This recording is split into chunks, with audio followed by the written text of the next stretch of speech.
আজকে ভোলায় আমাদের চতুর্থ দিন। আজকে সকালটাই শুরু হয় রাকিবদের বাসায় যেয়ে দেখি রাশেদের প্রোগ্রামের জন্য প্যান্ডেল অলরেডি তৈরি করে রেখেছে। So welcome to my another blog. হ্যাঁ বলছো সত্যি সত্যি আমি রাখছি শ্যামাই একটু রাখছি তোমার লাগে আচ্ছা একসাথে খাই আচ্ছা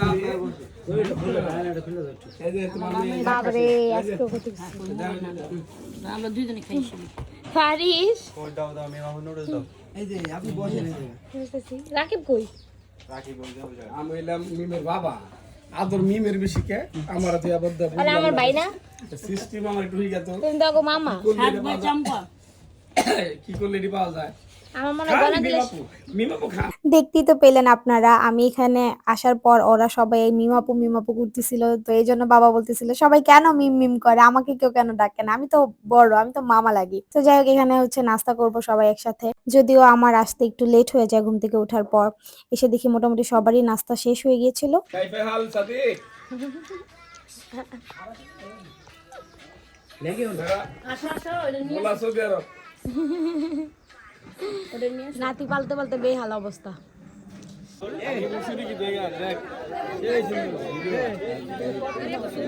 আরে ভিডিও করিস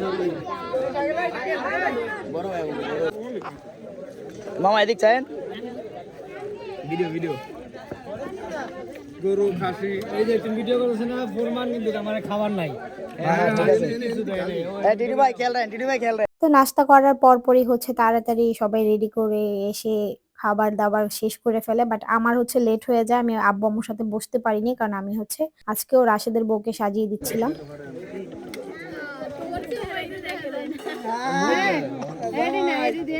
এখানে আমরা হচ্ছে দুই বোন মিলে রাশেদকে খাইয়ে দিচ্ছিলাম। জামাই বাবু আজকে চলে যাবে বউয়ের সাথে বউয়ের বাড়ি, কি খায় না খায়, কিভাবে কি থাকবে না থাকবে, এজন্য একটু আদর যত্ন নিচ্ছিলাম। এরপরে আম্মু এসেছিল, আম্মুকে একটু খাইয়ে দিলাম। এই তো এইভাবে খাওয়া দাওয়া কমপ্লিট করে ফেলি আমরা।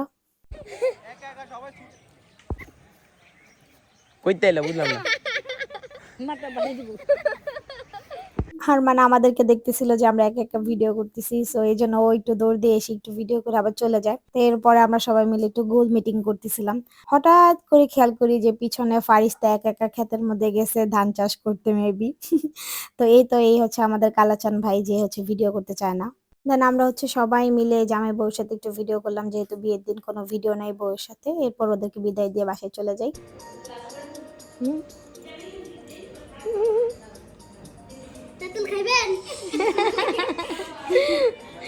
আমি জানি এই ভিডিওটা এখন যে দেখবে তার নিজেরও লোল পড়বে। হ্যাঁ আসলে আমরা বাসায় কিছুক্ষণ আড্ডা দিই, এরপর আমরা হঠাৎ করে প্ল্যান করি যে তাদের এলাকার সব থেকে ফেমাস হালিম খেতে যাব। তো আপনারা জাস্ট দেখবেন আমরা একটা অটোতে কয়জন উঠেছে, এটা জাস্ট আপনারা দেখবেন। খালি মাথায় দেয়া যায়। দেখেন অবস্থা, অটোতে 5 জন উঠি আর ও আরমান আলিফ কোন জায়গায় বসেছে আপনি একটু দেখেন।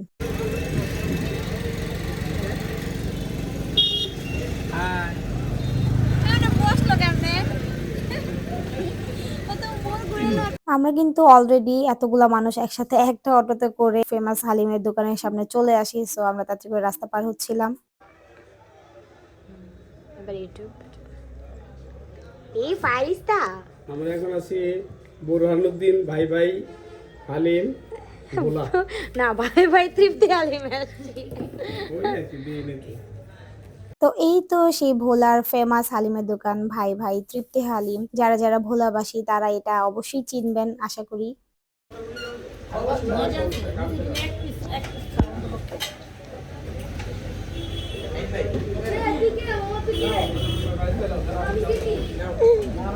হালিম কেমন? অনেক মজা। তোমাদের এলাকার হালিম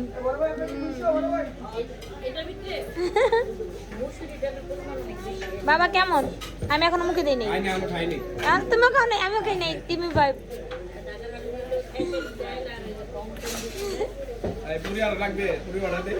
কেমন আঙ্কেল? কই আমাদের কি খেয়েছো? খাওনি এখনো?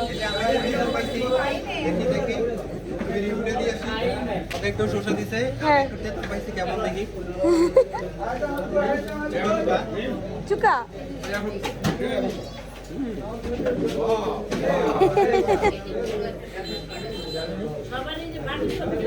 সত্যি কথা বলতে হালিমের টেস্টটা আসলে অনেক বেশি মজা ছিল। আমরা এতগুলো মানুষ খেয়েছি আর সবার কাছেই টেস্ট অনেক বেশি ভালো লেগেছে, কেউ বলেনি যে খারাপ হয়েছে। কি জিবা পুড়ে ফেলছো?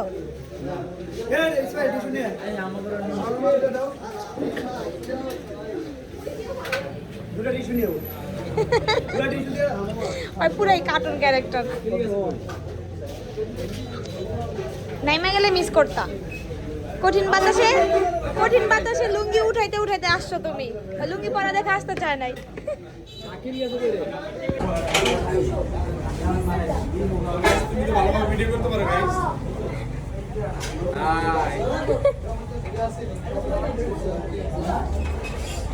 কেমন মজা?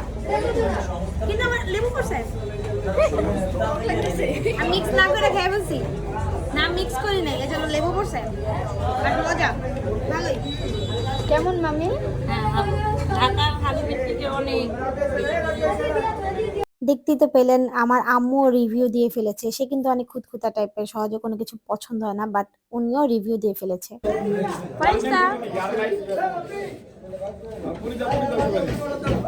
মামি ইয়াম ইয়াম ইয়াম ইয়াম।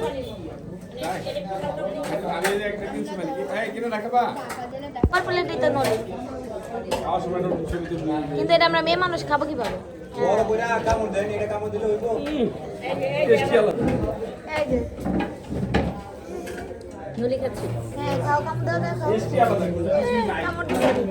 এই যে আমার নলি দাঁড়ায় গেছে। এই যে আমারটা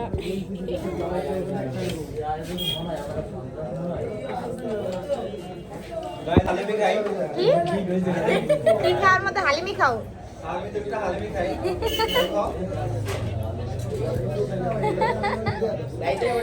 অর্থ দেখে আমাদের শিখাও কিভাবে হালিম খাইতে হয়। বাটিতে রেখে কামড়াইতেছে।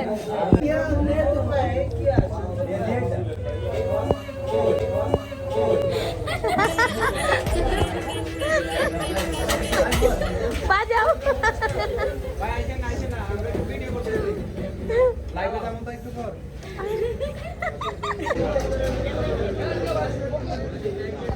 এই জায়গায় 1 2 3 4 আরেকজন আছে। এই জায়গায় 5 জন। আর এই পিছে এখানে আমি আর সোয়াদ আছি, তার মানে আরো 2 জন আছে। আল্লাহ বসছে কই হয়।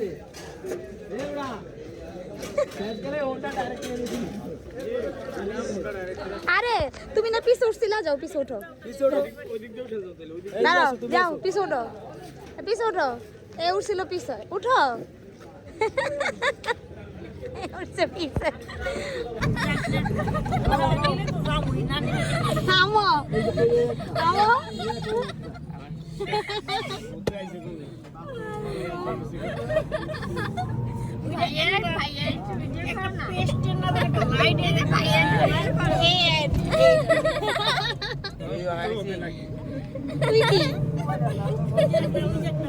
পুরো শীতে পাগল হয়ে আছে।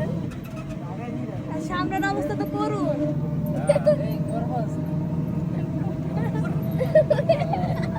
মশা কিন্তু উঠতেছে ভাই, দেহ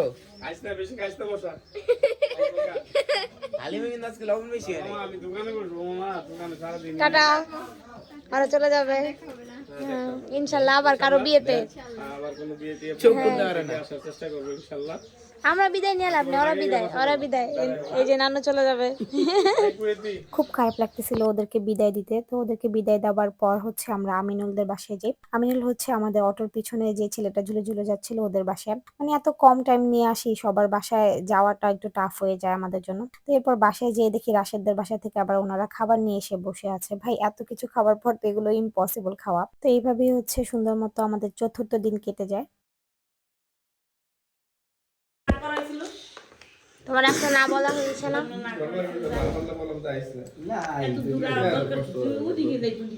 বউ তো আইসা পড়ছে বেদ্যব বেডা। আমরা তো ওদিকে যাই কিছুক্ষণ থাইমেই দেখা করতে পারতাম। হাসি দিছে, আর চুমা দিছে, একটা হাসি দিছে।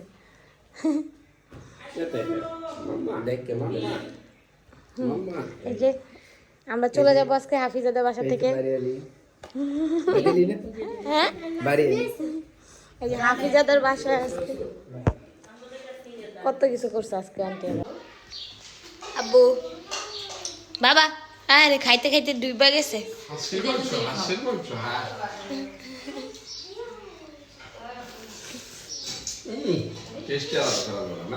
তো পঞ্চম দিন এটা হচ্ছে আমাদের শেষ দিন ভোলায়। তো যাদের বাসায় ছিলাম, যে আন্টি আঙ্কেলদের বাসায়, তারা এত ভালো মানুষ, তারা পর্যন্ত আমাদেরকে লাস্টের দিন এত কিছু আমাদের জন্য ব্যবস্থা করছে। মানে কি বলবো, হাঁসের মাংস, তাদের এখানে হচ্ছে হাঁসের মাংস অনেক বেশি ফেমাস, মানে শীতকালে তারা অনেক বেশি খায়। তো আন্টি নিজের হাতে হাঁসের মাংস রান্না করে আমাদের জন্য, আর এত এত নাস্তা তো থাকে। সব থেকে বেশি খারাপ লাগতেছিল হাফিজাকে রেখে আসতে, কারণ ও এত মিশুক একটা মেয়ে, মাশাআল্লাহ সারাক্ষণ আমার সাথেই ছিল, এত গল্প টল্প করতাম, বাট অনেক কষ্ট লাগতেছে। তো এরপর বের হয়ে দেখি যে সবাই আমাদেরকে বিদায় দিতে আসছে। মানে আমি অবাক, এতগুলো মানুষ আমাদেরকে বিদায় দেওয়ার জন্য আসছে। তাদেরকে দেখে আমি মানে ভাষা হারিয়ে ফেলছি, আর এত খারাপ লাগতেছিল এতগুলা মানুষকে রেখে আসতে। অটো আমি কান্না করে দিচ্ছিলাম। কি বলবো, এত এত ভালোবাসা তারা আমাদেরকে এই 5 দিন দিয়েছে, যা ভুলার মতো না। কোনো আপন মানুষও এত কিছু করে না তারা আমাদের জন্য যতটুকু করেছে। মানে তাদেরকে রেখে আসতে যে আমার মনে হচ্ছিল যেন আমি আমার নিজের আপন কাউকে রেখে আসতেছি। ইনশাল্লাহ আল্লাহ বাঁচিয়ে রাখলে আবার যাব তাদের সাথে দেখা করতে। হয়তোবা ব্যস্ততার কারণে ওইভাবে যোগাযোগ হবে না, কিন্তু তাদেরকে আমি কখনোই ভুলবো না।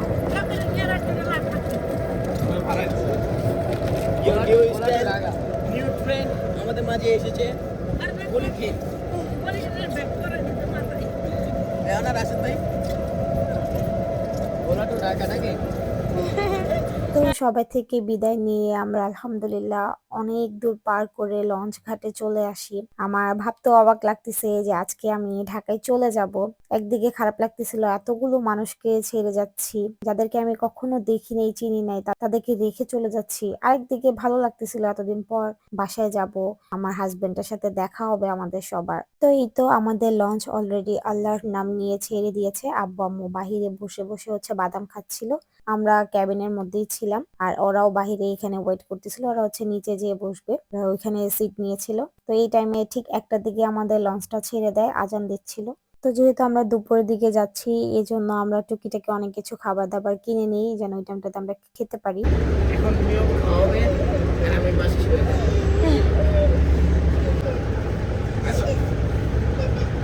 আরে আর বউ জামাই বেগে গেছে গা। ফারিস্তা মামি টাটা দাও, টাটা। ফারিস্তার অনেক কান্নাকাটি দেখে আমরা ভেবেছিলাম যে ও ঘুমাবে, তো ঘুম পাড়ানোর ট্রাই করি, বাট ও ঘুমায়নি। তো এই জন্য আর কি করা, ফারিস্তা ওর মতো খেলতেছে, আমরা হচ্ছে আমাদের মতো একটু খেয়ে নিচ্ছিলাম যেগুলো কিনে নিয়ে ওঠা হয়েছিল, বলে খাওয়া দাওয়া করতেছিলাম। আর এই তো ওনাদের এই জায়গার স্পেশাল ভাপা পিঠা, কখনো দেখছেন এই টাইপের ভাপা পিঠা? আমি তো নিজেই দেখে অবাক। এই ভাপা পিঠা হচ্ছে আমরা ঢাকায় চলে যাবো এই জন্য টিটু ভাইয়ার ওয়াইফ বানিয়ে রেখে দিয়েছিল, আমরা সবাই যেন যাবার পথে খেতে খেতে যেতে পারি। তো এরপর খাওয়া দাওয়া কমপ্লিট করে আমি, রাকিব আর সোয়াদ হচ্ছে একটু লঞ্চে ঘুরোঘুরি করছিলাম। কি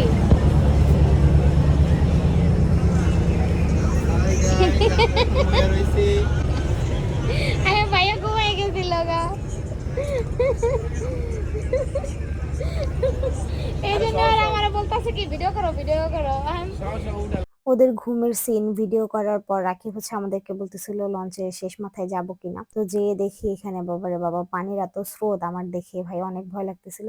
এরপর হচ্ছে আমরা আবার ক্যাবিনে চলে আসি। তো এখানে আমার ভাইয়া হাসতেছিল আর বলতেছিল আল্লাহ এটা কি করে রাখছে, মানে কে যেন লিপস্টিক দিয়ে একটা চুমা দিয়ে রেখেছে আয়নাতে। হঠাৎ করে খেয়াল করি আম্মু আর ফারিস্তা কি সুন্দর করে ঘুমাচ্ছে। তো আমরা কিছুক্ষণ ভিতরে বসে মোবাইল টিপতেছিলাম। এরপর আমরা ভাই বোন দুজন মিলে বের হয়ে দেখি ও মা বাহিরে তো সূর্য প্রায় ডুবে ডুবে যাচ্ছে, তখন একটু এই ভিউটা আমরা ফিল নিচ্ছিলাম। নিচে যেয়ে দেখি ও মা গো সবাই তো ঘুমিয়ে উল্টিয়ে পুল্টিয়ে আছে, তো এই সিন না নিলে তো পুরাই মিস করবো। আর আমিনুল তো পুরাই চাটকে ভাটকে আছে। তো ওদের ভিডিও করার পর আমরা আবার কেবিন রুমে চলে যাই, যেয়ে দেখি বাবাও ঘুমাচ্ছে, ফারিস্তা এখনো ঘুমাচ্ছে, আম্মুও ঘুমাচ্ছে। সো এখন হচ্ছে আমরাও ভাই বোন পায়ের কাছে বসে শুয়ে যে যেভাবে পেরেছি ঘুম দেই। এক ঘুমে উঠে দেখি যে বাহিরে একেবারেই অন্ধকার হয়ে গিয়েছে। তো আম্মু আমি ফারিস্তা বাইরে দাঁড়িয়ে এবার বাইরের বাতাস খাচ্ছিলাম, একটু দেখতেছিলাম বাইরে।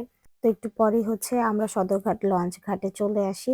তো এখানে এসে দেখি চাঁদটা আজকে এত বেশি সুন্দর ছিল, পুরো লাল হয়েছিল। তো সবাই হচ্ছে ব্যাগ বের করতেছিল, কারণ একটু পরে নেমে যাব। দেন হচ্ছে আমরা গাড়িতে করে চলে যাচ্ছি, ওরা হচ্ছে আলাদা চলে গিয়েছে, আমরা হচ্ছে আলাদা উবার নিয়ে চলে যাচ্ছি।